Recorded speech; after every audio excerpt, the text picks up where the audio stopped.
then I'll do the running order of the night. Apologies for absence first, please. Apologies received from Councillor Oswell with Councillor Edgington substituted.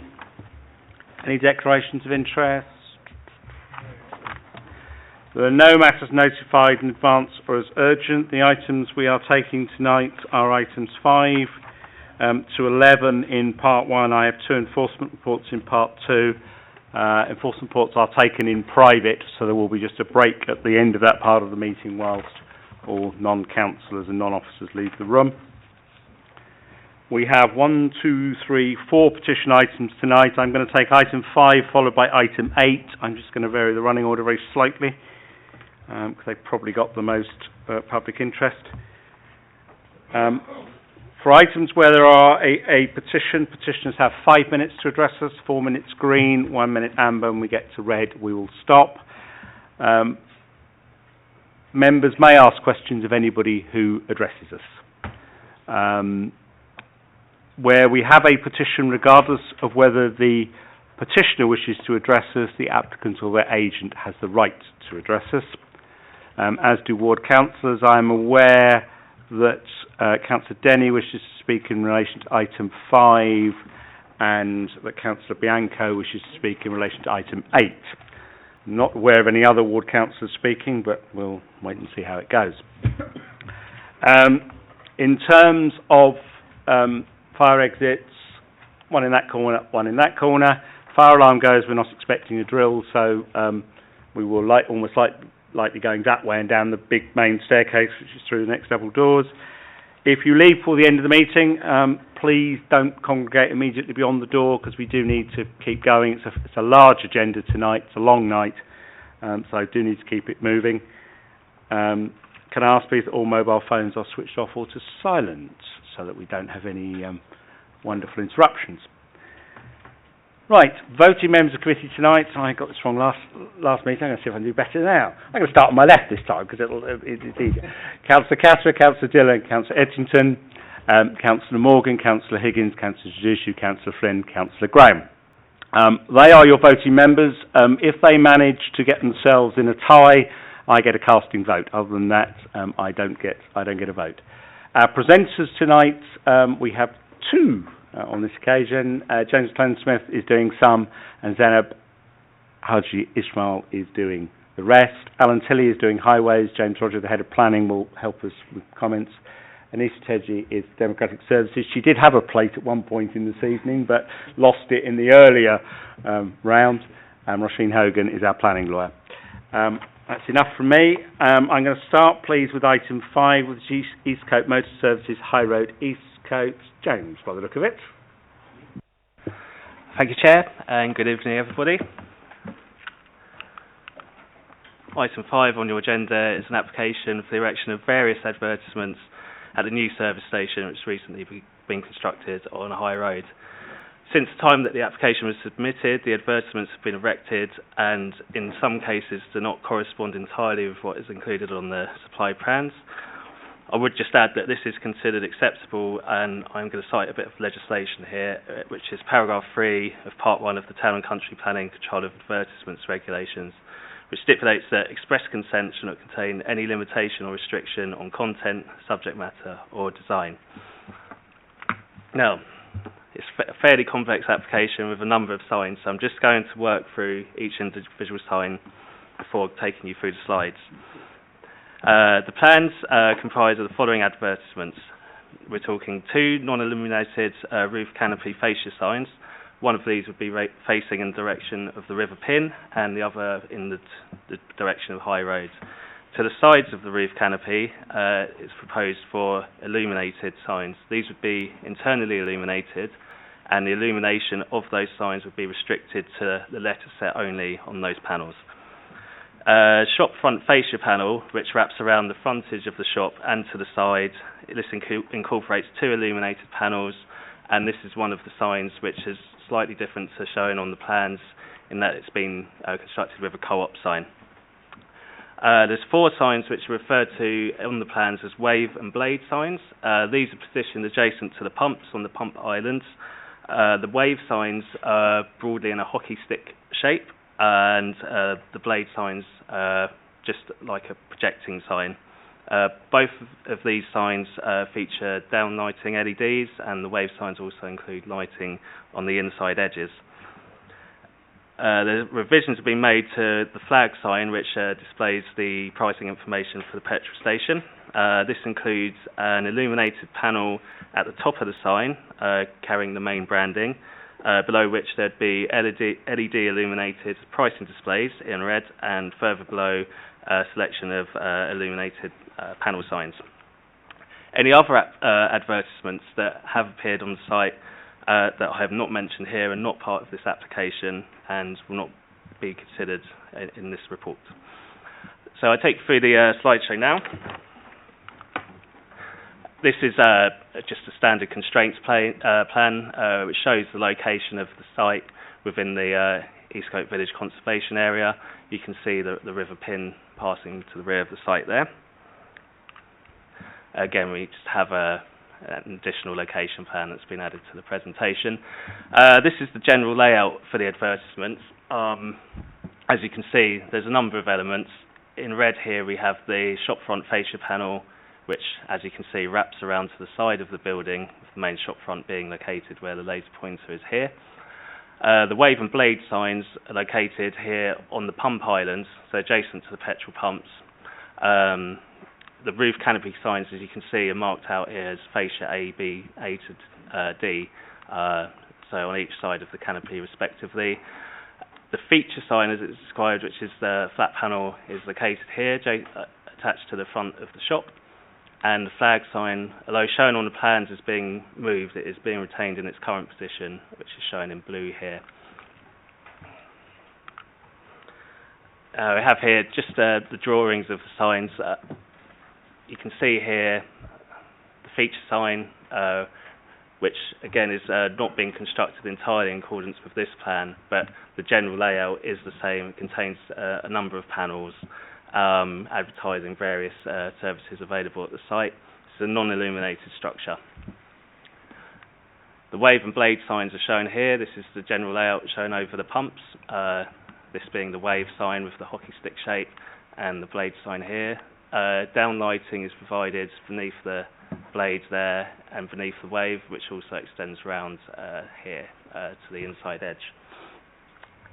The fascia panel signs for the canopy roof includes a matte white finish which will face out to the River Pin.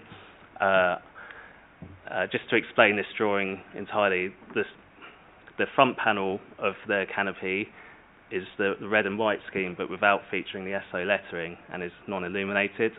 The side panels continue with the red and white colour scheme, but includes internally illuminated SO lettering.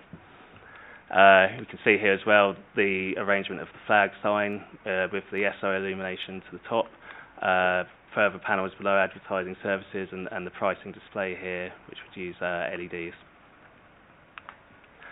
Here we've just got various aspects showing the advertisements applied for. You can just see here this is facing onto High Road with no branding on the fascia sign there.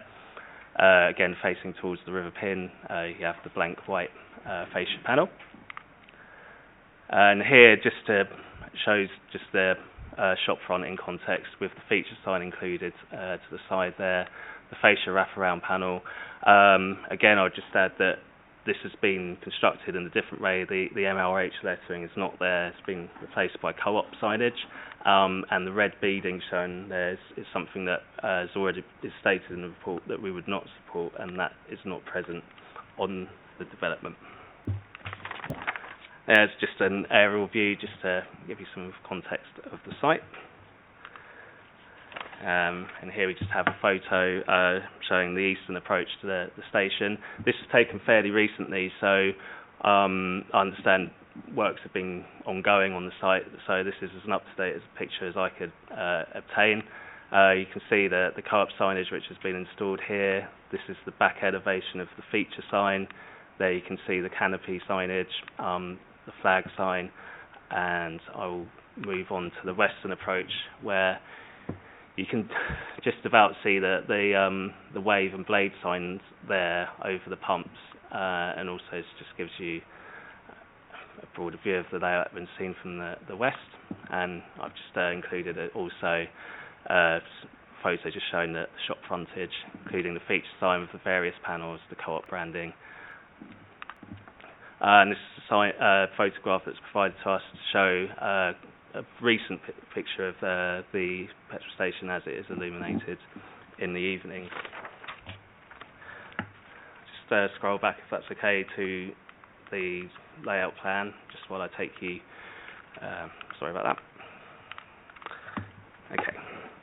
Now the site. Apologies. Okay.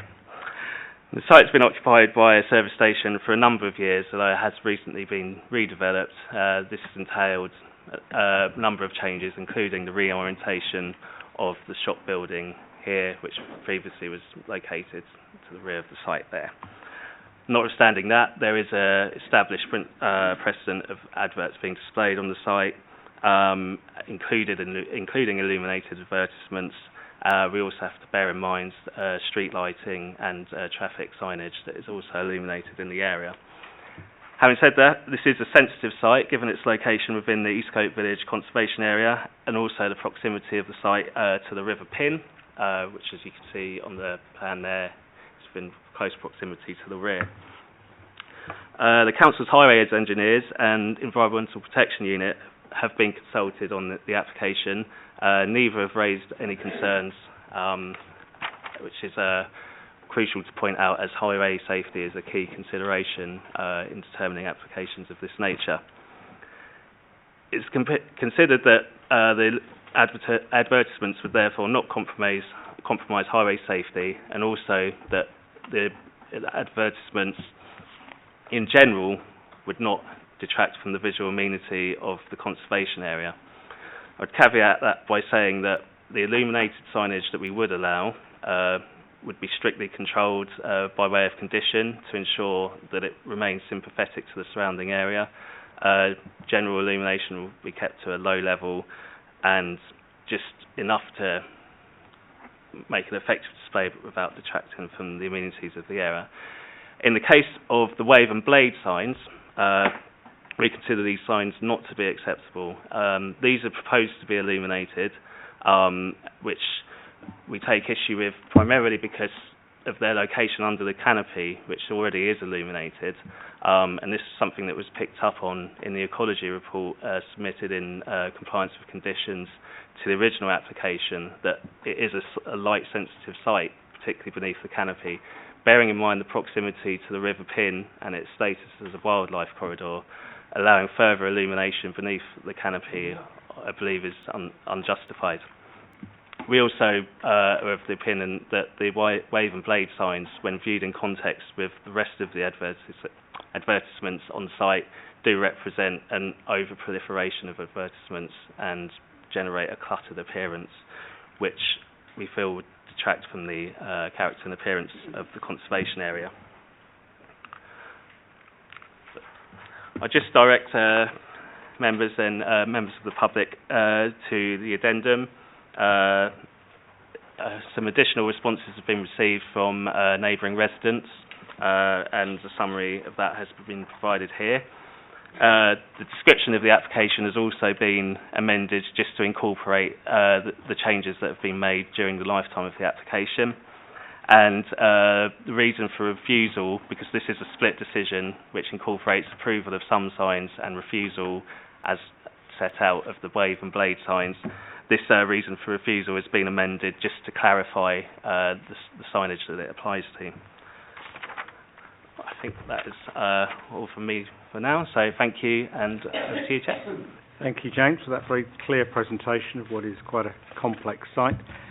I'll take Jackie Redrup on behalf of petitioners.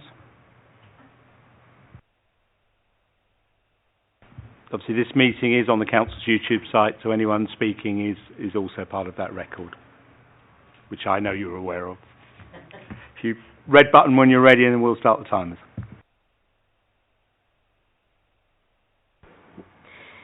Thank you, Chairman and committee members, for allowing me to speak on this application.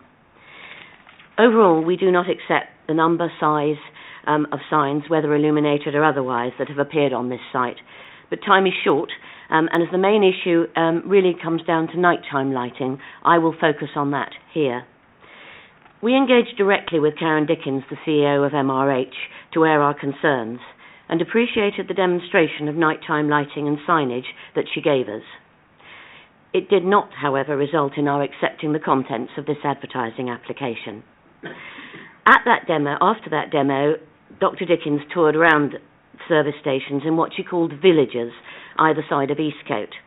She asked the question, is there a reason for different concerns here? The answer is very definitely yes. Unlike nearby sites located in built-up areas, Northwood Hills, Cooker Hill, South Ruislip, this site is in a conservation area and in a rural and verdant setting with the River Pin behind it and residential homes close to it. The most affected houses in Flag Walk are separated by the road, and the distance from the edge of the site to the back elevation of these properties is only some 22 metres. Mount Park Road and Sutton Close residents on the other side of the pin will also suffer, particularly in the winter months when tree foliage will not shield them from the site. Outside daylight, the lights and illuminated signs stand out more brightly because they are surrounded by an unlit area, as witnessed that nighttime photo you've just seen, and not other lit premises that might serve to dull the effects. In winter months, this brightness is going to be felt for a much longer period. We accept that the canopy and shop and other lighting are not for discussion here, but maintain that information on the cumulative effects of all lights should have been provided to allow a proper determination of this application. This never happened, despite officers' endeavours to obtain a full lighting survey from MRH. The one-page summary of only illuminated signs finally provided is not sufficient nor accurate enough for a decision to be based on it. It does not cover the signs contained in the 27th, all of them, and 27th amended drawings of April. Other details are at odds with the drawings, and the comparison of illuminations with the moon have no validity.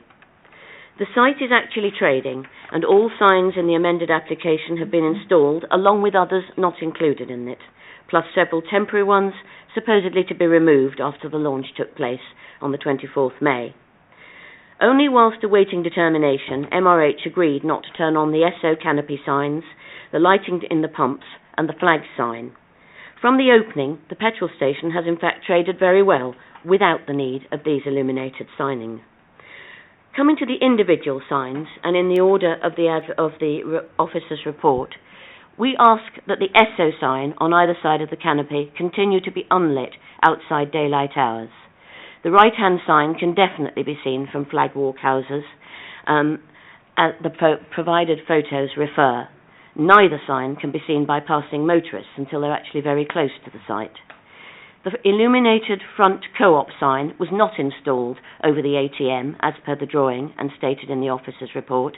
It is at the road end, and also contrary to the report, the end elevation sign can be seen by residents in Flag Walk from their bedrooms and their gardens. Again, the photos I've given you refer. These signs should be unlit outside daylight hours. We ask that a condition is added to this effect. We agree, however, with the officer's recommendation that no red lighting strips should be allowed to either fascia panel. The irregular-shaped shop sign, the shard, is now not to be illuminated, and whilst we feel it is too large and over-dominant, we would agree to the recommendation to accept this sign unilluminated and with the attendant conditions in the report. We welcome the recommendation for pump lighting to be refused. The flag sign, we contend that this sign should remain unlit in outside daylight hours as it has been for many years. We ask that it is added as a condition to any approval, together with a condition that it may not be moved forward at any time in the future. The photos show how visible this is to Flag Walk residents. The additional lighting to the various new panels in it will be more intrusive than they were when they were turned off originally, and that was to preserve the interests of the residents, the conservation area, and road safety. I would also say that comparisons with the old petrol station do not hold up. Now lights are to be on at night and were previously turned off. irrespective of whether they had permission or not. There were far fewer signs and the shop element was far smaller.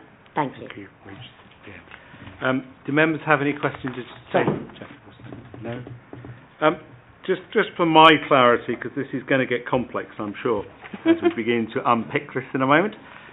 Are you effectively saying to us that you want all signs to be unlit at night? Am I, or did I miss something? Well, preferably, yes. Because we believe the canopy lighting and the shop lighting are sufficient. That's fine. I don't want to all I was doing was not wanting to misrepresent your position later on when this goes to debate. So your contention would be effectively that all the signs become unlit at night. Yes. Right. Okay, that's all right. I just wanted to be clear because there's a lot in this, and I don't want the discussion to go wrong. You don't have an opportunity to come back once you've left the table. Well, I don't. That's very true. I was just trying to think back myself very quickly to say, is that what I actually came down to, and why didn't I say that rather quickly? But that would indeed be where we would be. Okay, that's all right. I'm just checking that's where you were, and I hadn't missed anything. That's fine. Nobody. Oh, sorry. Questions for the petitioner? Yeah, fine. Thank you. I'd be interested to know, you said about you'd like the lights turned off at night. Would that be in the winter months? Would that be when it was dark, say at 4 PM, or would that be? That would be very lovely. But in your view, is it a question of timing or is it a question of darkness? I think we have to be practical here and take a view that it would be sensible to consider that in nighttime hours, such that it was not disturbing people's sleep and so on, and therefore something say from the order of 10 to 6, be it nighttime or summer, would be a sensible suggestion that might be able to be accommodated. Okay, good question. And sorry, there was another hand, or has that been done? No, we're done. Thank you very much. Thank you. Leslie Crowcroft.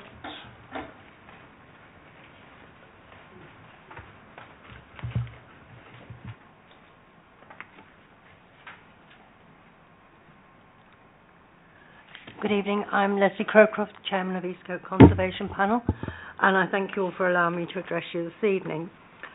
The Eastcote Conservation Panel fully agrees with the sentiments and requests of the previous speaker. We also thank the officers for dealing with this contentious and at sometimes very chaotic application. And I will concentrate on the flag sign. MRH was taken over in 2016 by Lone Star, an American private equity firm whose aim in life is to make money. Our aim is to preserve all aspects of our conservation area. For the dispersal of Condition 5, an ecology report was submitted which contained a small lighting survey which covered only the under canopy lighting and some of the floodlights. This showed that the light spill from the canopy over the river was 2 lux. The optimum level of 0 was requested by the Environment Agency. The change in the layout of the site with the removal of the shop from the rear of the site means there is no buffer between any lighting and the river. Constraints of the site mean the rear of the built area does not have the required 8 metres from the rear of the site to the riverbank. With all the extra lighting from the shop, both inside and out, pump price indicators and illuminated adverts, the light level on the pin far exceeds the optimum. As well as being within the Eastcote Village Conservation Area, this area is also a site of importance for nature conservation, forms part of the borough's Celandine Walk, is covered by blue ribbon policies and green chain policies, DME 16 and DME 15. This excessive lighting is contrary to those policies. The approved permission of 2005 was for the top logo sign only. However, the company did not comply with the condition to submit the light level emitted. When permission was refused in 2009 for the illuminated price indicator sign, the applicants were advised to provide a technical report, which to this day they have not yet provided. It is not provided within the lighting summary which was recently submitted. This was one side of A4 instead of a full lighting survey, as asked for by the LPA. This lighting summary is an insult to everyone's intelligence, and I can only say a load of moonshine. Hillingdon's website gives advice to all applicants regarding the submission of a lighting assessment. It appears that MRH consider themselves above complying with this advice. The lack of fulfilling previous conditions shows how uncooperative they have been for the last 12 years, and I cannot see them being cooperative now. It must be noted this current application for the flag sign has 6 lit panels, which is 5 more than the applications of 2005 and 9. These panels are duplicates of others on the site. One just says synergy, which loosely means teamwork. Others are the co-op sign, Costa Coffee, the Esso logo and 2 petrol price indicators. This duplication is not necessary to the profitability of the garage. We do not have information available to show that this sign will not increase the level of light to the pin. We can test that all extra lighting over and above the forecourt lighting will be detrimental to the river, as well as to the street scene of the conservation area and to the nearby residents who will have these lights shining into their windows. Although the company are claiming they have permission for an illuminated sign, it must be remembered that there has been a tightening of rules on light pollution and river preservation since the somewhat doubtful refusals were granted in the past. We argue that it is obvious there is a petrol station there with just the lighting from the canopy and shop. There is no need for this large overlit flag sign. We ask the committee to decide between the preservation of the river and the local residents' quality of life, or the profits of Lone Star, and to refuse permission for an illuminated flag sign. The petrol price indicator could be made of some reflective material similar to cat's eyes. However, should the committee decide to approve this element of the application, then we ask for a condition turning off the sign during the hours of darkness. Thank you. Do members have any questions? Councillor Graham. Yes. You seem to state that there was a condition that the shop light should be turned down at night, and this hasn't happened. Is that the case?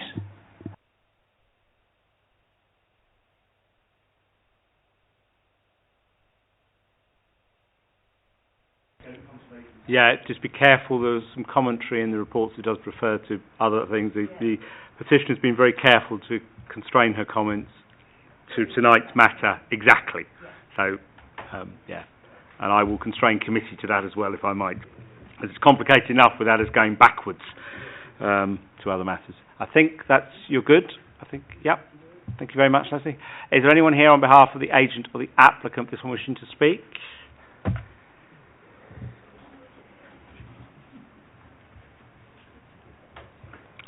If you just state your name for the record before you start, and then we'll crack on. Good evening. My name is Barry Wyeth from Wyeth Project Services. We are the agents working on behalf of the applicant, MRH, on this application. MRH, just to confirm, now own Eastcote Service Station, but they didn't own it at the time of the previous signage applications. That was a previous incumbent, and they cannot be held responsible for earlier failings on that one.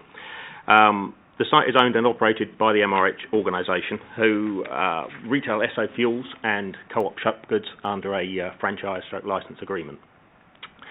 The application before you this evening is requesting express consent to display advertisements onto the recently redeveloped site, which was given authority and approved by this council under Town and Country Planning. I would first like to take the opportunity just to clarify this issue around discrepancy between the submitted signs and that installed. Eastcote Service Station is a first collaboration between MRH and the co-op group, and as such, it had to remain commercially confidential until very recently. This was a big launch. Hence, it was very clear when we put the application in that it said variable content on some of those signage, because we were not at liberty to say who that retail partner would be. As the case officer confirmed, that's a normal application, a normal procedure under an application of this site.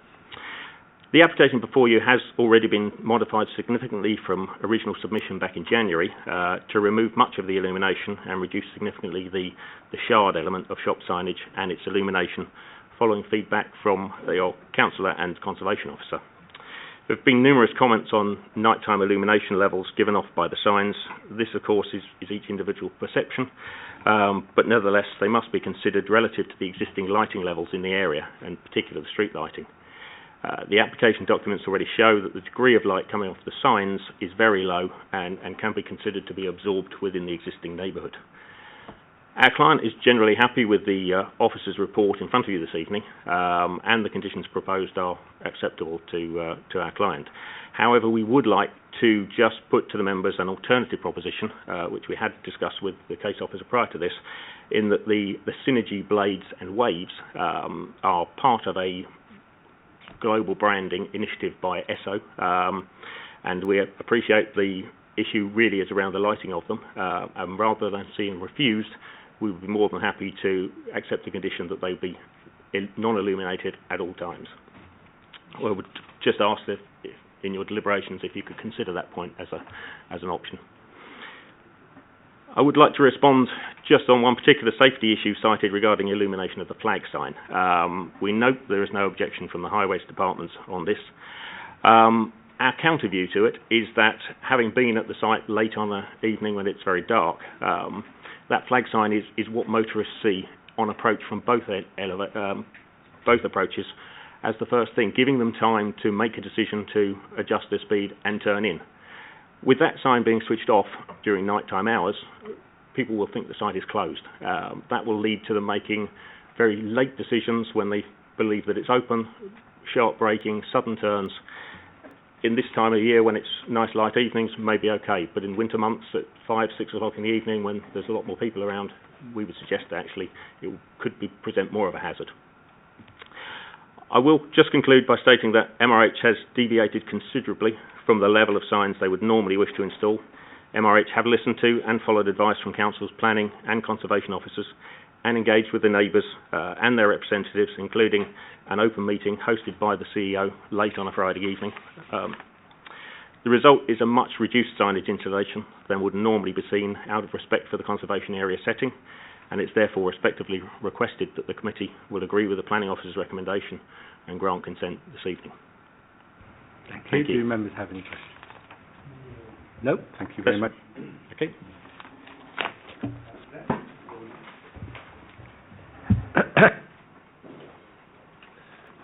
Thank you very much. So I agree with the views put forward by Jackie and Leslie, so I'm not going to go and repeat them again because they both made the case very eloquently. I just sort of maybe like to put all of this in sort of the context of the area, really.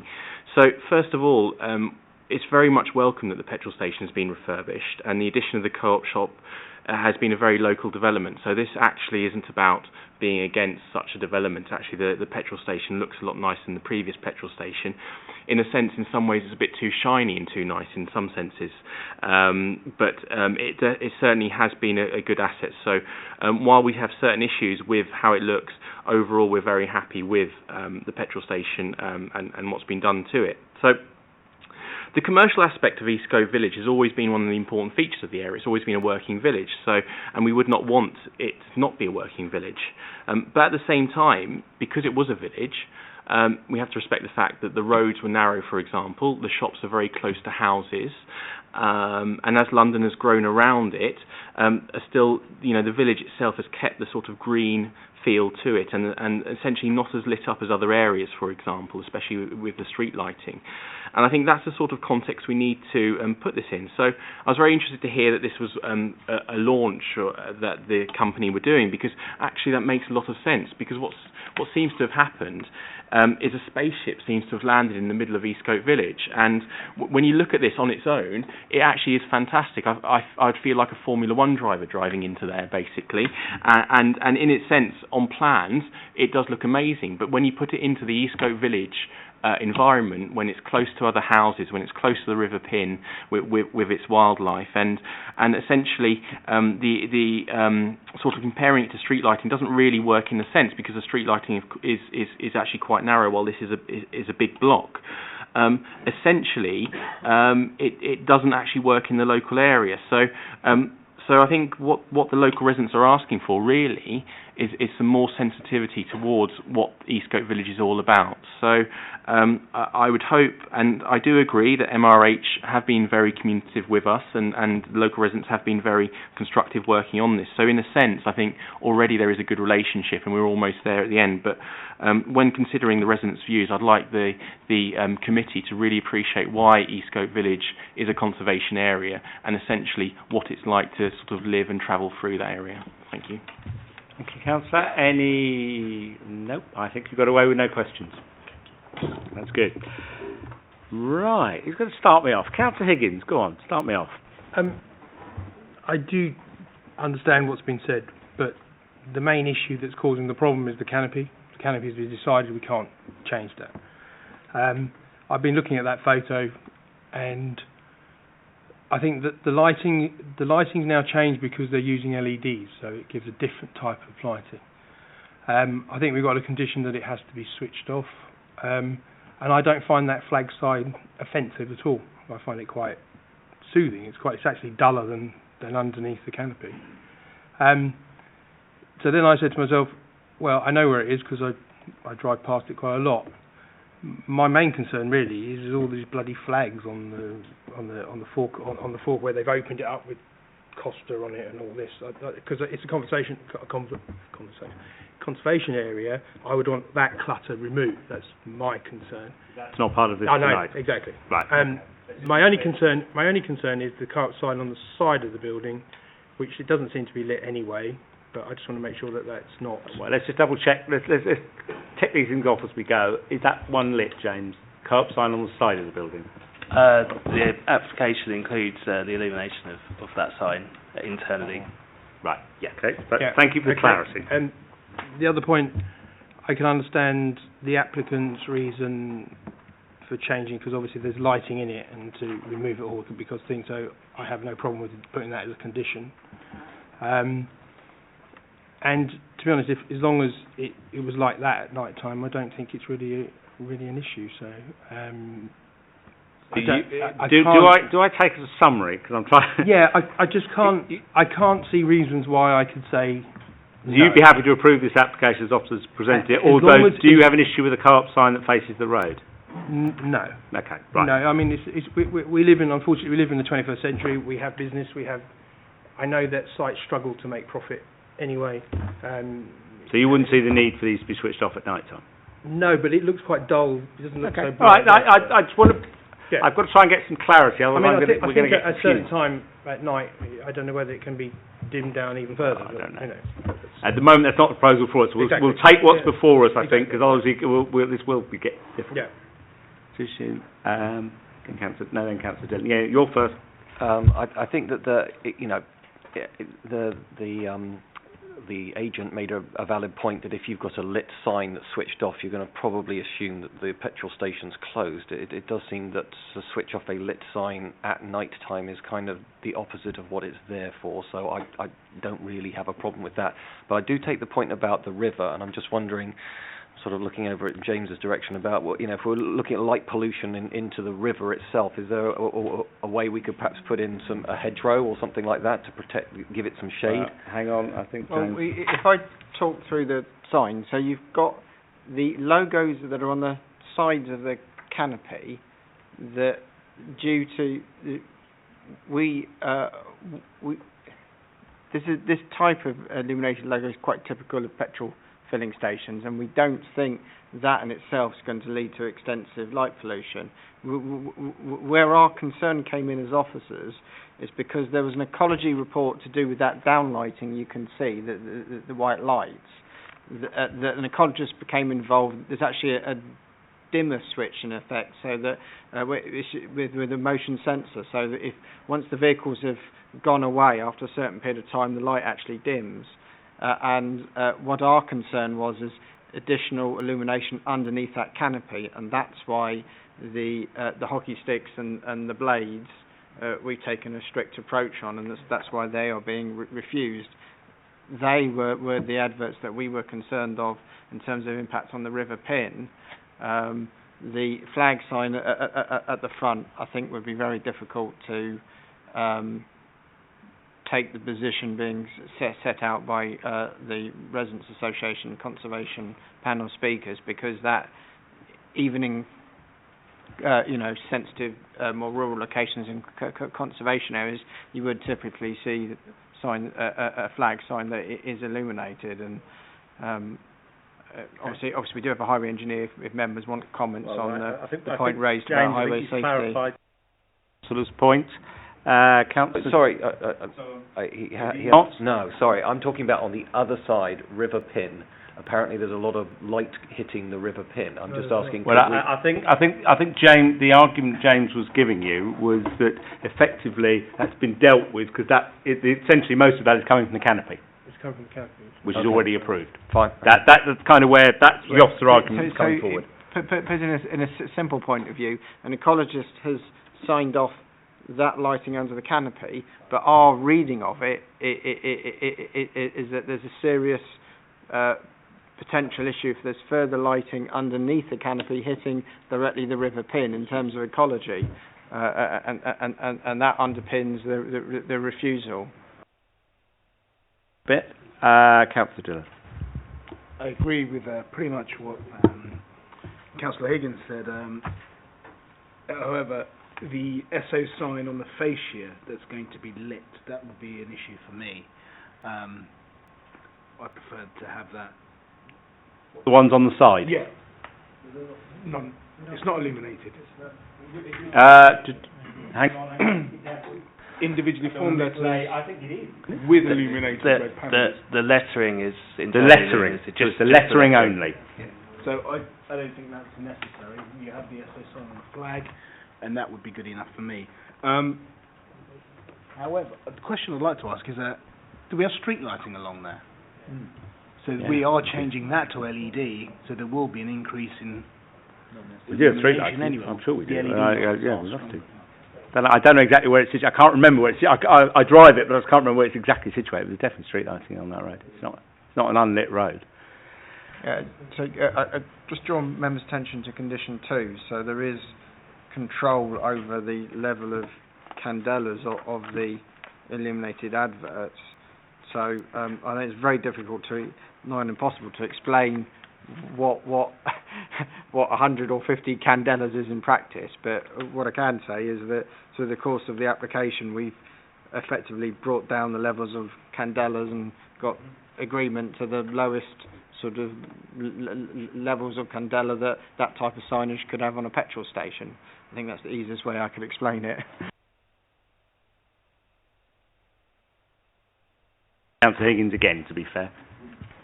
Thank you very much, Mr. Chairman. MRH stated that the hockey sticks and blades, they'd be quite happy to have those unlit, from what I've heard. That was their suggestion. We're suggesting they come out altogether, aren't we? Whereas we were going to turn around and totally refuse that. Now, obviously, if this proposal is put forward, would we need to change our views on this? But also on the flag, everyone's saying lights on, lights off, arguing that way. How would it stand as if it was just purely the SO and the petrol prices were illuminated at night and everything else on that flagpole was switched off? If I can say 2 points. So on the flagpole, there's an application, and I know it's going back 8 or 9 years, but there is an application previously that related to a flagpole, and a much higher level of candelas was refused, but the council indicated that it would accept 350 candelas for the flag sign, because that was seen as an acceptable illumination. So there is a bit of planning history that comes in on the flag sign. I don't think planning history is so relevant to any of the other signage, but that we tried not to overcomplicate things. There is a bit of history on that flag sign, and I think. The issue is, I would suggest that times may have changed, but you've always got to remember previous planning guidance given, and unless planning policy has moved significantly in the other direction, it probably hasn't. Yeah, and on the first point you raised, the applicant did raise the suggestion prior to the meeting, and we could have put in the addendum a condition to make those non-illuminated. The reason we didn't is there is a concern that possibly there's too much signage, that the site is going to be cluttered if everything is allowed. And we've got the further issue that we're only dealing with the adverts before us, and as has already been raised, there is other adverts. There's an illuminated ATM that's not part of this application. So we did tell the applicant before the meeting that we weren't going to add a condition because to just require those blades and the hockey sticks to be nominally illuminated because we think it's just too cluttered. So the recommendation is to refuse those in their entirety. Okay, let's just work along a minute and then we'll get a sense of where we are. Councillor Flynn. Thank you, Mr. Chairman. This whole situation, it's one of those situations where you've got to be reasonably pragmatic, I think, and there's been some give and take here by the applicant. Clearly, not everyone is totally satisfied, but ultimately we have to take a view, and I think the flag sign, from what I can see, that photograph there does not look particularly lit up like a beacon, to be brutally honest. And we have to also recognise that if this business is open, people need to know what it's actually serving and what the prices of petrol are. That's information people are entitled to know. So my main concern looking at that picture is the canopy, but as we know, as we've spoken about, the waves and the blade signs have been addressed, and that would have been my main problem. So providing they're not lit up, I'm afraid I tend to come down in support of officers actually on this. Okay. I'm getting a sense, and someone correct me if I'm wrong, that the officer report is but Councillor Higgins, do you want to, before I say too much more? Yeah, actually following up on Councillor Dunn, I think he's absolutely right. I want it to look like that after 10 o'clock, exactly as it is in that photo. That means that there's no lighting on the banner across around the top of the canopy. I think that is enough. There's lighting on the sign to say that it's open. I like the fact that the lights underneath the canopy come on and off as cars go in. That's what I want to see. Now, officers need to tell me how we get to that photo there after 10 o'clock. Is that a photo as now with all the signs turned off? Or not? James? I think members need to be careful reading too much into a photograph, but I think I believe you're saying that you don't want the SO logos to be illuminated around the canopy. I think it reads too much on the photograph. If I lived opposite that and it was like that at night time after 10 o'clock, I would feel, I know that there's a petrol station there, I know it's always been there, I'm quite happy to live with that, but I would not be happy, and I take the resident's point here, that this is why it's a little bit, sometimes photographs are misleading. If that now, you're saying there'd be a big red SO on the left-hand side, and then the light dispersal on the other side of the big SO side, I think we have an issue there, and I would, if it wasn't going to look like that, I would refuse. That'd be my thing to say. So you're raising a query about one particular sign? Yeah, just the one. All right, let me just I need clarity where people are, and then I can work out how we take this forward. I want to talk about the resident's suggestion of turning them all off at night, but I think I know where I am on that, but I just want to make sure I get it. Councillor Flynn. Yeah, just on that, it does seem to me like quite a sensible compromise. You've got those two SO signs very close within sight of vision there. To me, it would seem to make sense to have one off, probably the one on the canopy off and the one on the flag sign kept on, as a bit of a compromise. Okay. I'm not hearing anybody coming for turning everything off at night. So, okay, no, let me summarise where I think committee has got to. It's not my views, I'm just trying to summarise where I think committee is, and if I'm wrong, I'll expect hands to come in my direction. So I don't think there's anybody suggesting that we want to turn the illuminations off at night. I haven't heard anybody supporting the applicant's suggestion that the non-illuminated wave blade signs get left. So in other words, we're accepting the officer report, but that is just too cluttered. There is a suggestion that we accept the officer report as proposed, but at least 2 members have indicated to me that they would prefer to see the SO signs, I'm presuming, switched off at night. Yes, yeah. So that's the, and I think Councillor Dillon had some concerns in that direction as well. Yeah? Okay, I just want to make, I'm not trying to put words into anyone's mouth, I'm just trying to make sure I'm right. So that's the big SO sign at the top, yeah? I don't have an issue with it up to 10 o'clock. No, I meant, that's why I was... No, I mean, it's after 10 o'clock. After 10 o'clock, I want that SO on the canopy to be, that has to be on a timer and it goes off. That's sort of 10 to 6. Yeah, that's it. Right. Yeah, okay. Let me just stop and check for a second. Can you do it? Well, yeah, I think we can. It's going to need a condition tweak in a minute, but James can do that. Do you believe we can achieve that? So in other words, we're suggesting that we take the report as written by officers, approve it with the exception that the SO on the top of the canopy there needs to go off at 10 o'clock and between 10 and 6.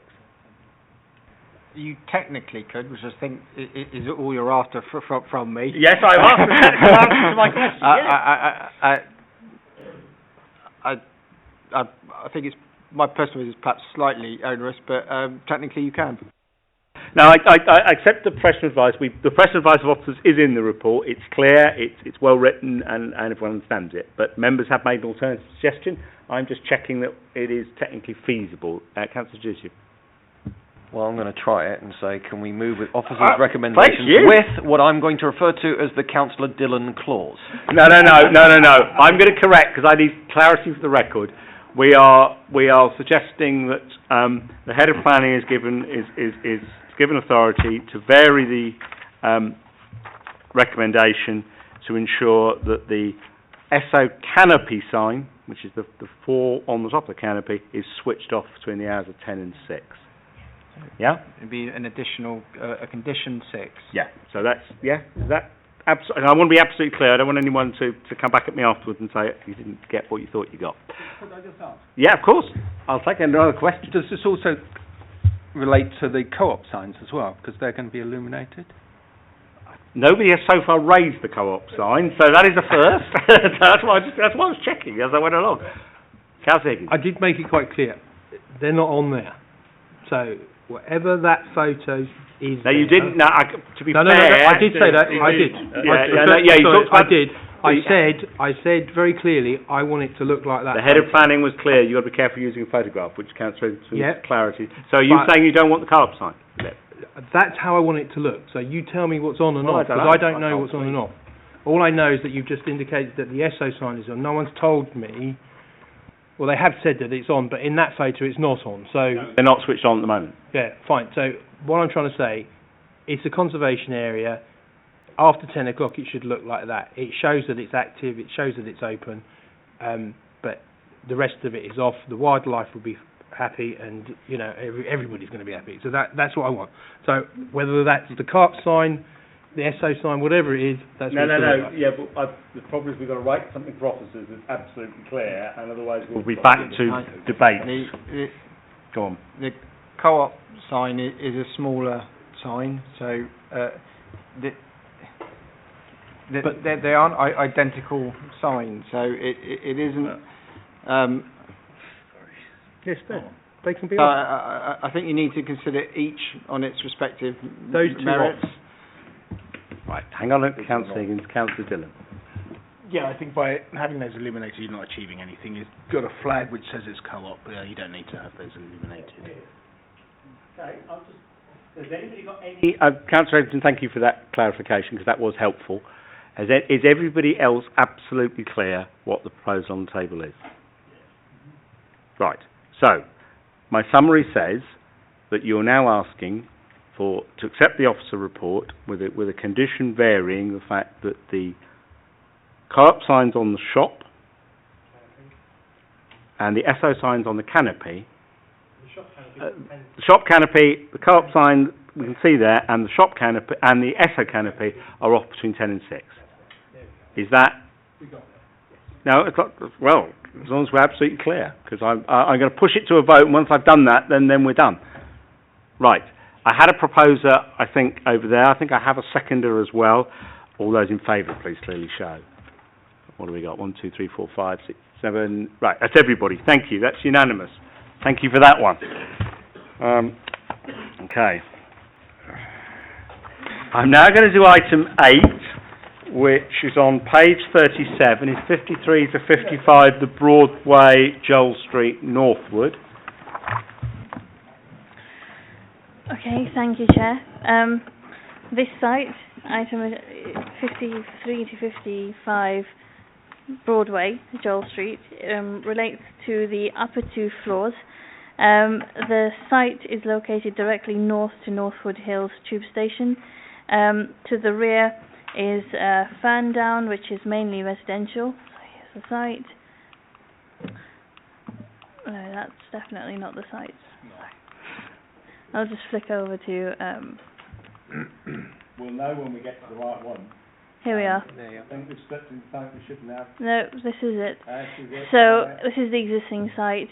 The access would be from Joel Street.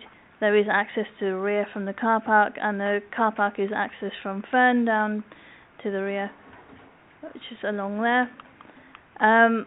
There is step-free access into the site. The access is to remain the same. The elevations are not changing. The changes are internal only. Any adverts will be subject to a separate advertisement condition. Again, to the rear, there are no changes externally. The proposal is for a 24-hour gym at first and second floor levels. And this sits above a pub, which is an asset of community value, and the pub is not subject to this application. So in terms of its use, it's a compatible use with the town centre location. It would add vitality to the town centre. There's going to be no impact on the street scene. In terms of amenity, there are a number of conditions included within this application, which you will already have seen. That limits classrooms. It limits the access to the rear of the site after 10 p.m. And just to also make note, condition 8, where there is reference to servicing, that is no longer going to be included. So it is, unless it is only reserved for emergency access. And in terms of car parking, there are 16 car parking spaces proposed and a number of cycle parking spaces. This will be subject to condition. And a number of these will be disabled car parking spaces.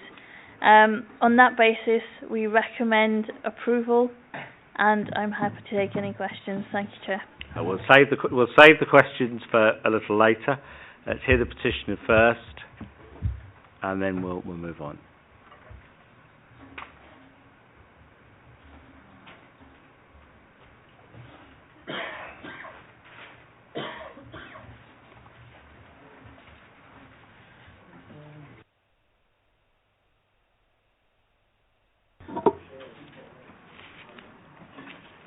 Chairman, councillors, good evening, and thank you for allowing me to speak. Can I just make an observation straight away that the street scene picture that's just been up, the street doesn't look like that anymore. It was totally refurbished 3 years ago. My name is Andrew Riley, and I'm chairman of Northwood Hills Residents Association. We are petitioning against this application on the following grounds. Firstly, we feel there's a vast chasm between what the applicant is indicating will be the number of people accessing the facility by vehicle and that of public transport. The assessment of latent demand, which I've just handed out, which is the applicant's, reveals that the applicant believes membership could rise to 2,177 members, of which 25% will be from outside the area. This equates to some 544 members outside the area. This alone will undoubtedly cause traffic issues, noise pollution to residents. In the case of Joel Street, it may also cause gridlock. The applicant's transport statement is pure fantasy. It states that only 2 to 4 vehicle trips will be generated during AM and peak times. It doesn't correspond with the numbers I've quoted above.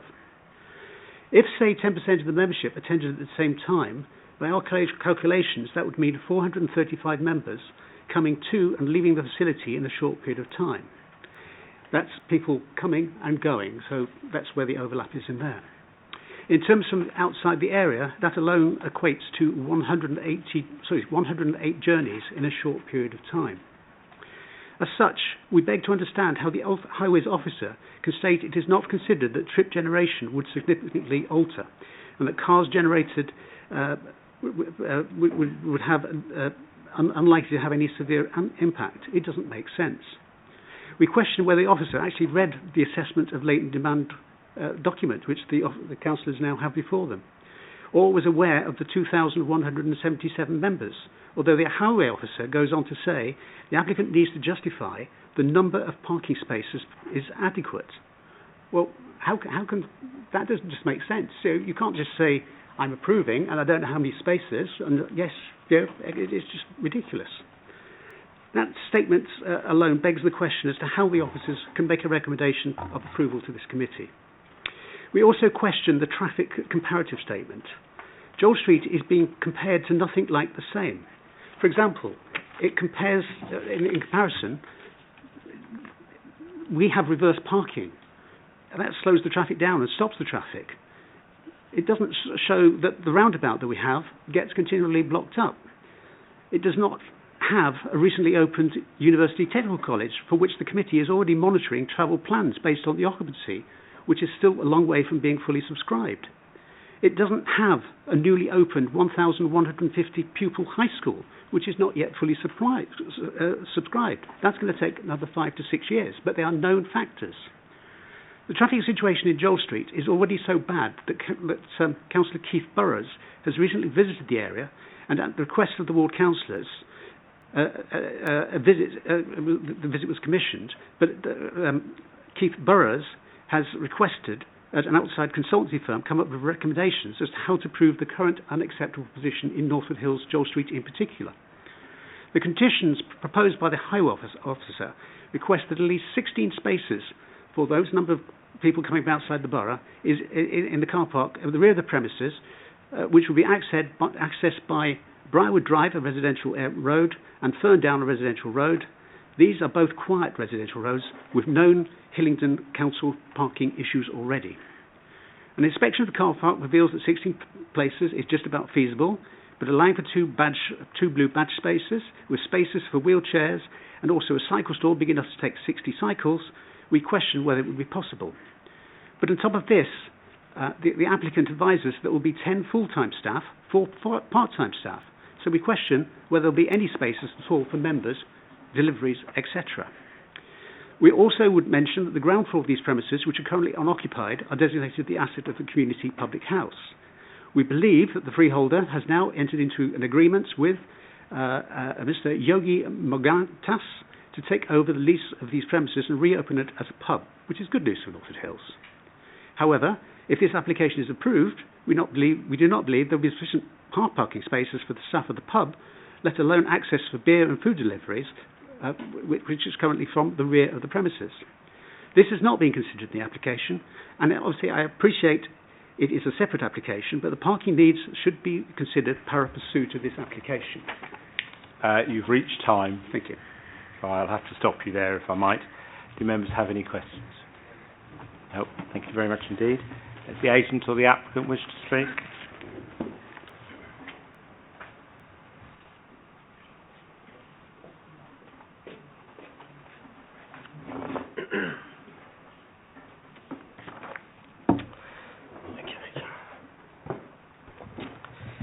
Thank you, Chairman. My name is Richard Conroy. I'm the planning consultant acting on behalf of the applicant for this planning application. Firstly, I'd like to thank you for the opportunity to speak and also thank the case officer for a very robust report. As the presenting officer sets out, planning permission is sought for a change of use from an office to a gym. And I think just coming back on some of the points that were made by the petitioner regarding transport, I think it's important to bear in mind that there is an existing office use on this site. So I do dispute some of the figures that I think were presented just a moment ago in terms of 10% of 2,000 members, which would actually equate to 200. But even so, if there was an office present on the site at present, and you would expect easily over 100 staff and visitors to the site, then it is quite comparable in terms of the likely visitors by vehicles, such as cars and bicycles as well. But but I really wanted to focus on the benefits of the scheme, and what I think are the benefits are, it's that we live in the midst of an obesity epidemic, as you're all aware. It's very challenging, given the pressures of modern life, to actually find the time to go to places like this. Many people work shifts on sociable hours. This site is located adjacent to the tube. It's highly accessible. The council's transport engineer has not raised any objection to the proposal and finds it acceptable both on traffic terms and in terms of parking. In terms of visual amenity, the case officer pointed out that there's no impact, there's no external changes to the facade of the building. The existing building was built in the 1990s and comprises a commercial office use. There's no restrictions on its current operational use. The ground floor use as a pub also doesn't have any restrictions on its use. We have worked extensively with the council to make sure that we've ironed out any potential issues with regards to noise and impact on neighbouring properties. The case officer has, as I mentioned, put together a very robust report with a list of conditions that secures mitigation measures and also ensures that the residents neighbouring the site are protected.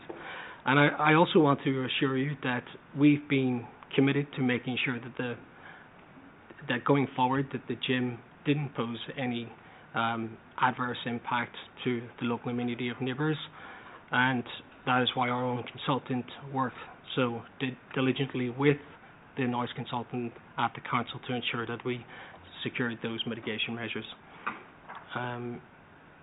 Overall, the proposal would bring back to life this vacant building with an appropriate town centre use and potentially increase footfall for adjacent businesses, which would help revitalise this town centre as a whole. Therefore, I would be grateful if members could support the proposal in concurrence with the council officer's report. Thank you, Richard. Any questions, Councillor Higgins? I'm going to ask a question. I might not be able to ask it, but I'm going to ask it anyway. Do you know what the number is for the business to break even on how many members you need?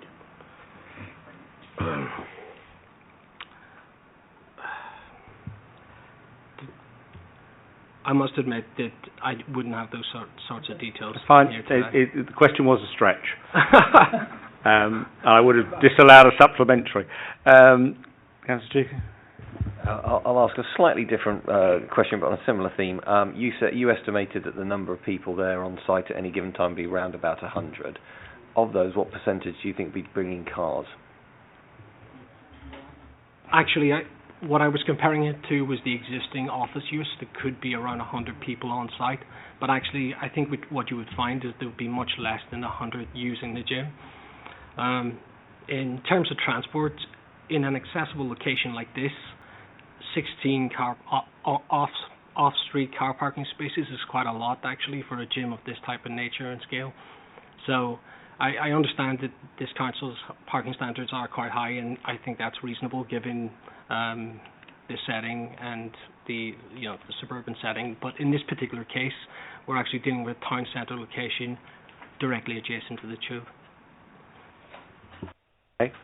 I think just one more for the road. One more for the road, yeah, and then I need to hear the councillor, and I need to Could I ask you, how many staff do you expect to be present in the building during peak hours at any one time? So the number of staff, it is quite flexible. So we're in there's a potential leasee taking over control of the site, and the way they operate is that some staff would obviously act in a kind of more leisurely one-to-one basis with some of the members. So, for example, you could easily have one-to-one coaching on certain matters, and so I think it's really difficult to actually understand the exact number of staff, because when you... I'm going to need to shorten the answer because time, we've still got a lot to do and the hour is late. In essence, do you know the answer to Councillor's question? I don't think there'd be any more than around 20 at any one time. Okay, all right. I think that is close. I've got one more question here, and then I'm gonna release you. Thank you very much. The question I have, I see that it's 24 hours. Obviously, public transport provision overnight is much worse. So presumably the majority of people who would be using the gym, assuming you got approval overnight, would be going by car, I guess. What sort of numbers are you expecting to have, let's say, before 6 o'clock?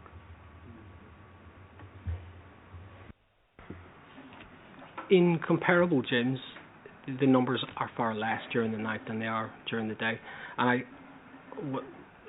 the way I would answer that is that actually during the night it is underutilised, and I don't think that, despite the tube obviously being closed at those hours, there's still also the availability of night buses, and also going forward the tube is increasingly... I'm not sure I've seen a night bus in Northwood Hill. Somebody might correct me, but I don't think I've found one yet. The nearest, I think, is Stanmore or somewhere like that. It's a long way. Harrow, probably. Okay, so your argument is there are less users and more space? Exactly. Okay, all right. We'll hold that. I think that probably the... Thank you for that. I think we're done. Councillor Bianco, could I invite you to...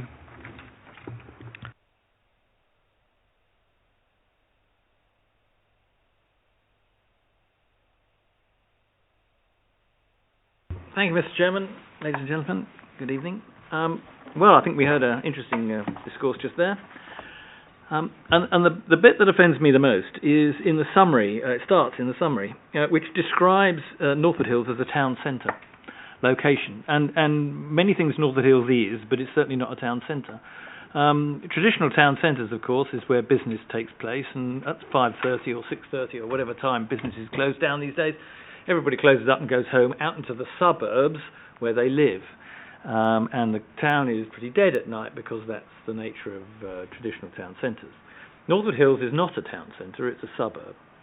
And out of hours, it's busy for some of the time, but the fundamental fact is that this and one other building only in the town centre has not got residential above it. All the other properties that have shops on the ground floor along the length of Joel Street have residential above them.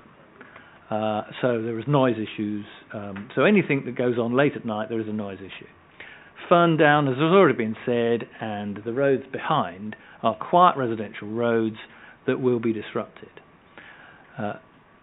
In the last 2 years, Northwood Hills has seen a significant improvement through works by this council and the GLA.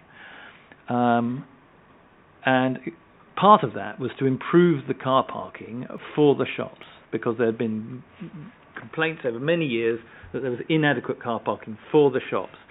And a lot was done to improve that car parking. There have been issues around whether the right thing was done, but nonetheless the numbers have been improved, and this has undoubtedly led to a revival in the number of shops that are occupied. And whereas we see lots of high street with dozens of empty shops, that is not the case in Northwood Hills, and much of that is down to the improved street scene and the availability of car parking for the shoppers, helped of course by the 30 minutes free that we give them.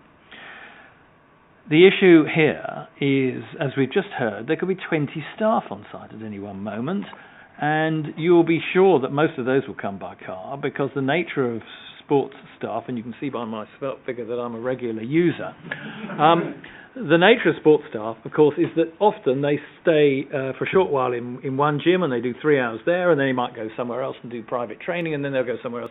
So they need cars to go about with, and they often carry equipment as well, and therefore they need cars. So they're not going to be coming by public transport. Where they're going to park.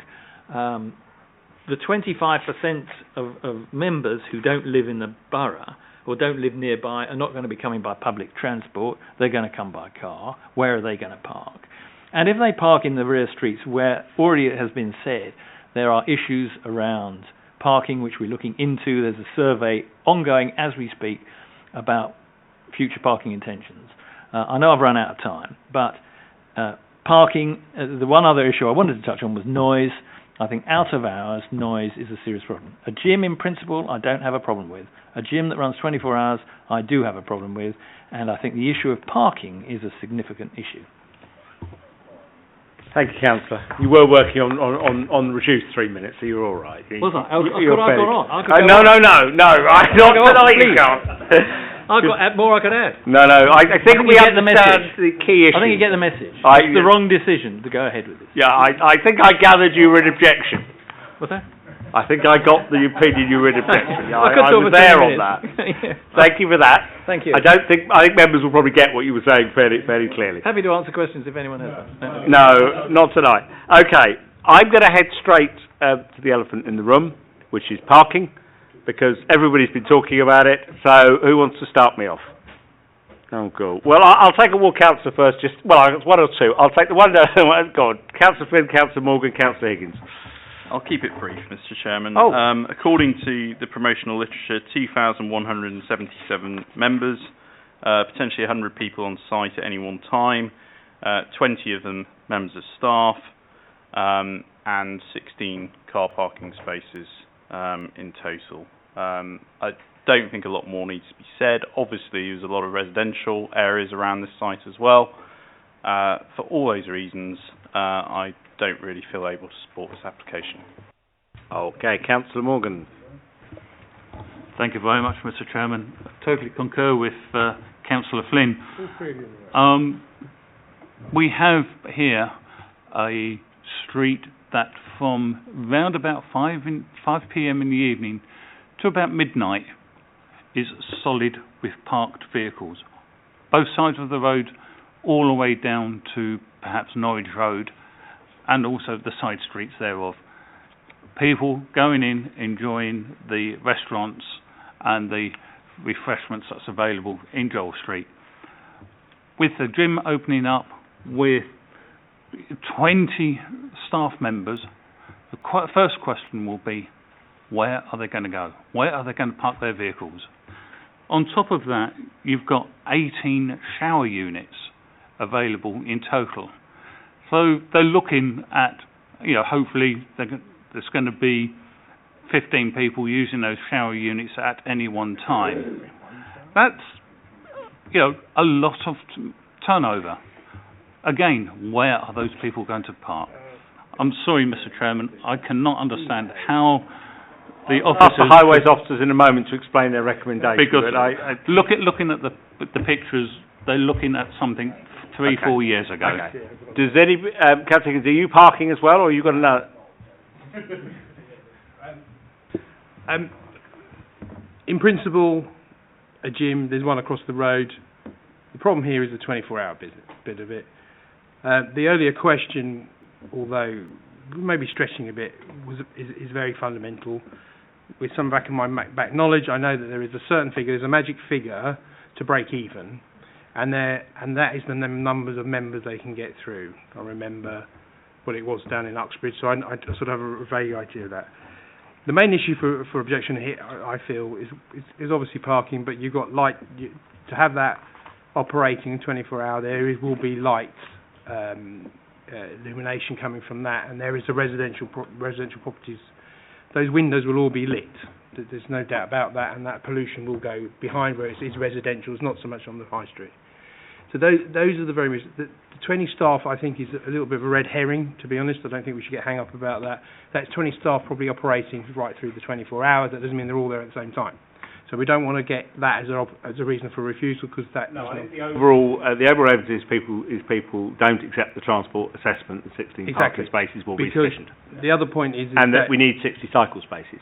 We don't, well, that's ridiculous. Which is the number, it was glossed a minute ago. I thought I'd chuck it on the table. It's like having motorbike spaces. But anyway, the other point is that at the moment the pub is closed.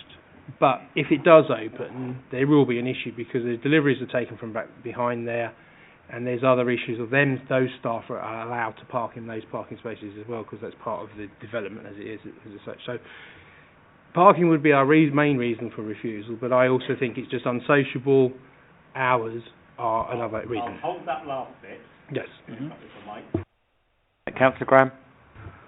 Yes, I agree with everything Councillor Higgins has said.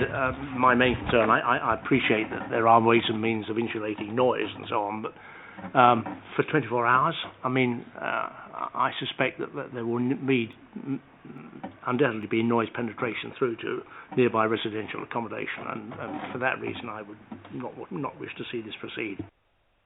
I would remind members, of course, that there is a 24-hour gym, a much smaller one, of course, that was agreed by this committee, not that many miles. It is a ground floor one, I accept, but not that many miles away from this one.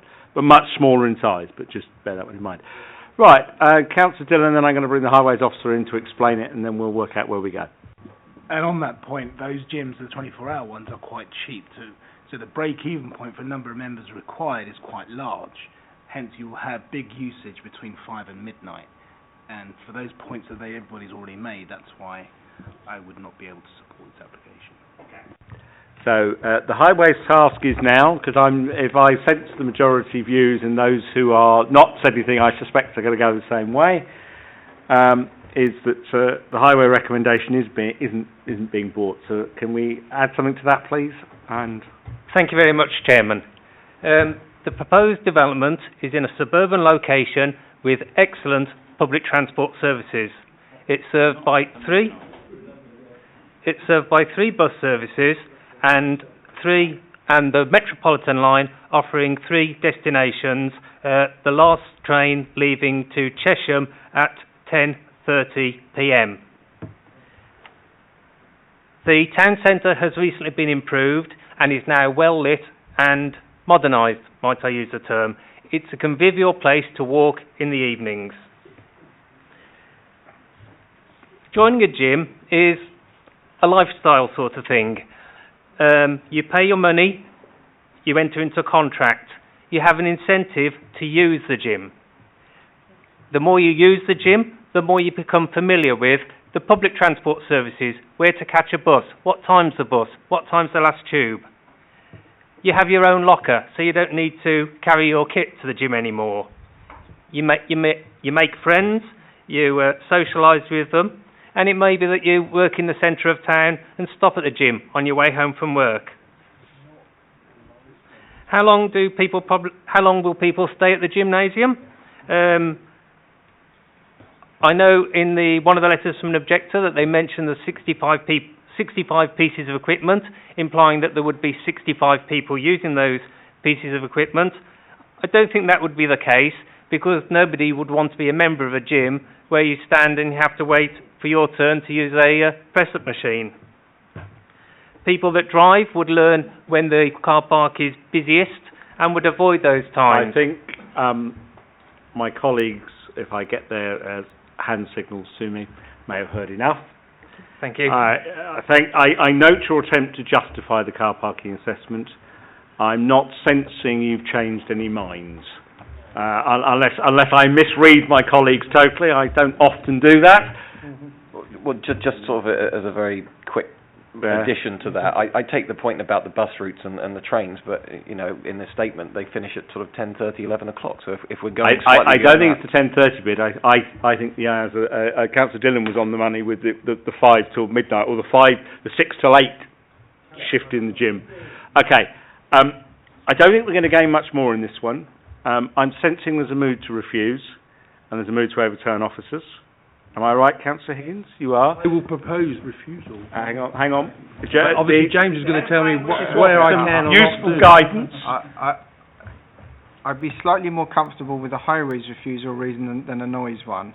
And so I can explain why. I think there's a number of conditions in the report that seek to address noise and that are very carefully tied down the noise issues, which would make it difficult to then refuse it on noise, whereas on highways, 2 quick points to help members. If members are satisfied there's parking stress in the area, then we can do parking stress surveys to support an appeal statement.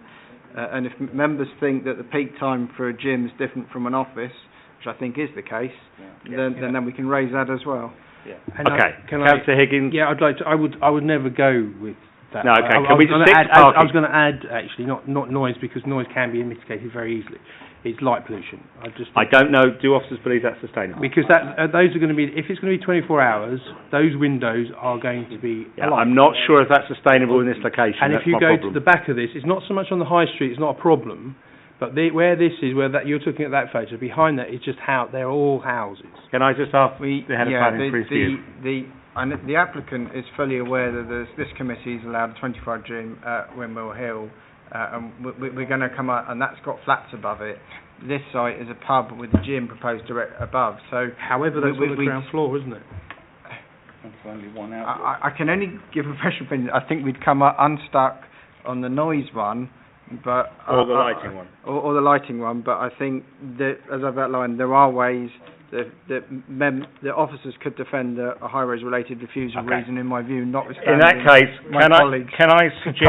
can I suggest, therefore, if I take the mood of the meeting, that members wish to overturn this recommendation on highway grounds, and those grounds being that we believe there is parking stress in this area, and therefore this proposal provides insufficient parking, and in addition that the use of a gym or the peak hours of a gym will be different to that of an office block, which will coincide with the parking stress times in the residential roads.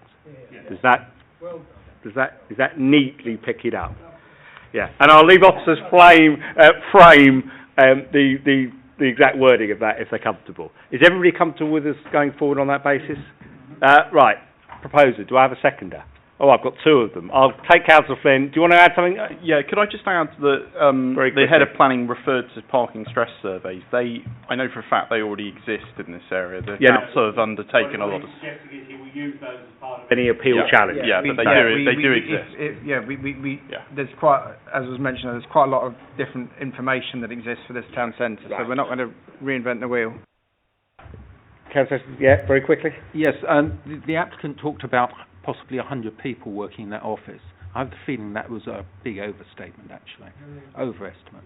Okay. Well, I've been in that office. Yeah, I mean, at the end of the day, I think members are comfortable with the conclusion that's given. Right, let us, we'll put that to the vote. The vote is that the officer recommendation is overturned. This is refused on parking grounds. All those in favour of refusal, please clearly show. 7, yeah, everybody. Thank you. That's unanimously refused. Thank you very much. Right, I'm going to head back to, and we need to pick a bit of speed up here. Item 6, please. 3 Olivia Gardens, Harefield. Who's got? Your fellow presenters. Yes, I am. You've got me all evening. Okay, so item 6 relates to 3 Olivia Gardens. It's a corner. It's an application that's located on a corner site in a cul-de-sac in Harefield Village. They're proposing an outbuilding to be used as a games room. The proposal is, although there is an extant consent for an outbuilding, which has currently been built as indicated here. So this is when the officer originally went on site and took a picture, bearing in mind they had consent. So they have now built this, and this is indicating how large the structure is proposed to be. So we consider this proposal to be overbearing, not compatible with this area, and it does not preserve nor enhance the Harefield Village Conservation Area. Therefore, we recommend a refusal. And you're going to stop there? Yes, and yes. I've got a petition on this one, so Sorry, I think the officer meant obtrusive rather than overbearing. Okay. Obtrusive, that's fine. Okay. Are you here to speak on this one or not? Okay, right. So there's nobody here that wants to speak on Olivia Gardens. Right, because I recognise everybody else. So in that case, I move it open. Fantastic report. Oh! That's an excellent suggestion, Councillor Dillon. So Councillor Higgins, was that? Whoa! That's the first speed I've seen tonight. In that case, could I put that to the vote, please? And all those in favour of officer recommendation, please clearly show. Yes? Good. Thank you very much. Right. We now move to item 7, 3 Albany Close, Ickenham. which is the last of my petitions, I think. Okay, so item 7 on the agenda is 3 Albany Close in Ickenham. Again, this sits in the Ickenham Village Conservation Area. The proposal relates to a detached bungalow located on a corner plot on the southern side in this cul-de-sac, and it features a conservatory on its eastern side. The application seeks planning permission to convert the roof space into habitable use, forming 2 additional bedrooms, a bathroom and a storage area. This includes the conversion of hip to gable. So it's currently got hip roofs, and they're proposing to do 2 hip to gable roofs and Juliet balconies and 3 dormers to the rear, 1 dormer to the front. The application is considered to be incompatible with the character of the Ickenham Village Conservation Area, particularly in light of the 2 very modest bungalows on either side. So this is the application site here, and rear, this is the conservatory, and as such the application is recommended for refusal.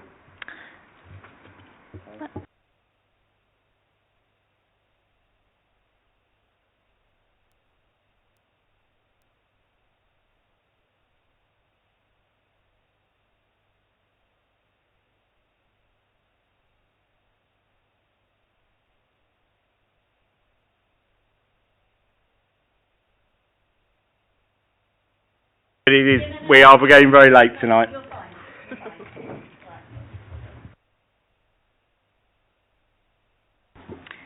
I'm Elizabeth Clark. I live at number 2 Albany Close, and I'm speaking on behalf of the residents in Albany Close and to the rear of the property in Houseford Road. Our main concerns are overlooking directly into our properties and gardens, the overall appearance of the close, and also the increase in traffic and parking. From our point of view at number 2, at the moment, and you've got photos showing through my dining room window, we've got complete privacy. But any windows along the front of the property will directly look into our dining room, a room that we use constantly throughout the day. With regards to the proposed hip gable construction, any person looking out of an open door, because I want that Juliet balcony, window will also be able to look directly into our dining room. It will also block out direct light into our room partially. The windows on the hip gable will look directly over our garden, especially our patio area where we often sit and eat in the summer, which at the moment is totally secluded. The resident at number 4, and you can see the photo of the close, and there's a tiny little gap, it was on there. The resident in number 4 Albany Close is extremely concerned about the effect of the hip gable plans which would have on his property because they are so close, and that's as per the comments of the report. The residents of the rear in Houseford Road are also very concerned about overlooking directly on their properties. They're very close, especially number 38. They feel that the number and the size of the windows proposed will be an invasion of their privacy. In fact, as read the letter of Mr Dixon, which you must have somewhere, of 36 Houseford Road, the whole proposed conversion will be aesthetically unpleasant. That's his words. I would also like to refer to the point he made in his letter about when Albany Close was built in 1970. Residents in Halford Road were assured by the Chief Planning Officer at the time that overlooking would not be a problem because of the 9-foot boundary wall around all of our properties was being retained, and the new properties being built would all be bungalows. And that's been fine for nearly 50 years. But the windows in any roof space now will totally change this. The Close has 5 properties. Number 1 is a house, and you can see the properties now, but 2, 3 and 4 and 5 are all bungalows, and although slightly different, as you look down the Close, they're all kind of level and have similarly shaped roofs. The proposed changes of the roof of number 3 will look out of character with the other properties. The other main concern we have with residents of the Close will be the increased traffic and parking. They've already converted their garage into a bedroom, so they can now only park on the drive, and we're already experiencing problems where they're partially blocking our driveway, and they're also blocking the pavement because they can't get them all into the drive. The property was sold as a 4-bedroom, 2-bathroom bungalow. They've already converted the garage into the bedroom and are proposing another 2 bedrooms in the roof and 2 more bathrooms, therefore potentially making it a 7-bedroom to 4-bathroom property, because the proposed study that they've put and utility area, they can be changed into bedrooms at any time by the current or future owners. If this planning application is passed as it is now, it will set a precedence for any of the other properties in the close to be increased on a similar scale, and we are in the conservation area as well. Finished. Thank you very much. That's okay, sorry. Do members have any questions? No, I don't think you would this time. Okay. Right. Thank you for your... Is that okay? Can you turn the microphone? Oh, sorry. Right. Councillor Higgins. Go with officer's recommendation. I just wanted to add, and I've said this once before, if the applicant isn't even here, that tells you everything you need to know about the validity of the project, so I would second. Does anybody have any alternatives to add to that? No? No alternative views? Right, in that case, officer recommendations for refusal. All those in favour of refusal, please clearly show. Yep, thank you very much. That's refused. Right, I move to item 9, 50 Rodney Gardens, Eastcote. Okay, item agenda 9 is relating to 50 Rodney Gardens in Eastcote. So this application relates to it's in a conservation area again. It's a detached chalet style dwelling with a very distinct mottled brick walls and hipped roofs. Now, this is a retrospective application. There's an unauthorised single-storey extension that took place, and this application seeks to remedy this unsightly extension, which has been turned down by the inspectorate twice. So the application we have before us is far more sympathetic. It cuts away, so this is no longer visible. There is there's a roof pitched and eaves that. Oh yes, let me go to plans. So as you can see, the eaves match up to the original building, and where there is an original flat roof extension, it sympathetically aligns with that. It's cut away here, so it's no longer obtrusive in this view, and the materials will be altered so they match the existing house. Yes. So, and yeah, we feel that should this application have come in to begin with, it would have been recommended for approval. So the application is an improvement and it will enhance the appearance of the conservation area. Therefore, we recommend approval. Any questions? You this time. I'm going to go with officer's recommendations. Yeah. I do have a second to Councillor Higgins. I probably have a third over here as well. Right, all those in favour, please clearly show. Thank you very much. That one's approved. Right, 78A, the drive. Yes. Off you go again. 78A Ickenham Drive. The drive Ickenham. The drive Ickenham relates to an application. Oh, this has been referred to committee because there was previous enforcement history. It has nothing to do with the proposal before you. This is the existing roof. There's quite a lot of paraphernalia, as I'll call it, because there's a lot of hips coming out. The application seeks to rationalise this space and create a more it's altering it. So the eaves is being raised to 5.5 from 2.93, 5.1. The roof ridge height is going to remain the same, but it's just tidying up of the roof to create additional habitable accommodation. The application is not considered to harm the setting of the listed building, and it's considered to be sympathetic. Therefore, recommendation is to approve. I move with officer's recommendation. Anybody else want to second that? Oh, Councillor Flynn, go on. Anybody got any views on it? No. All those in favour, please clearly show. Thank you. That's everybody. Yep. Right, we come to item 11, which is 54 Parkfield Road, Ickenham. Okay, so this relates to this application site, 54 Parkfield Road, Ickenham, relates to a large-sized plot on the northeastern side of Parkfield Road. It comprises of a large 4-bedroom detached bungalow with a garage, and car parking spaces. The proposal is to demolish the existing bungalow and replace it with 2 dwellings. What I'm showing you here is the flood risk map and the site outlined.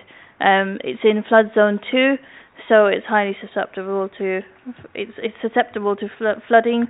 The main issue with this application is the proposed dwellings are considered to comply with our standards. It meets all of the housing requirements and the habitable spaces and so on. However, the application has failed to demonstrate that there is adequate justification for additional residential units in a flood risk zone, and as such, the application is recommended for refusal on that basis. Before we move, I draw members' attention to the additional addendum circulated, which is from the applicant to councillors on committee, setting out his justification for why he believes we should do something different to the officer report, which is the 1-pager you've all seen. I draw your attention. Yes. Right, don't worry. So just to give you some information while you're reading this document, there's no new information in this document that we haven't already considered. Just to also make you aware, the Environment Agency updates its flood risk map on a quarterly basis. So the applicant makes reference to buildings that were already built or have altered or subdivided their plots, but that isn't a reason to allow the subdivision of this plot. There are some mitigation measures outlined, but these, it doesn't outweigh, or this is in a flood risk zone too, and there isn't sufficient justification to allow additional residential dwellings as set out in paragraph 7.17 of this very good report. Wouldn't be one of yours, would it? Councillor Higgins, Go with officer's recommendation. Councillor, do you want to second that? You do. You want to go home as well. All those in favour of refusal, please show. Thank you. That one's refused. Right. I need to just hold for a moment while I confirm the live. Before we go into part 2.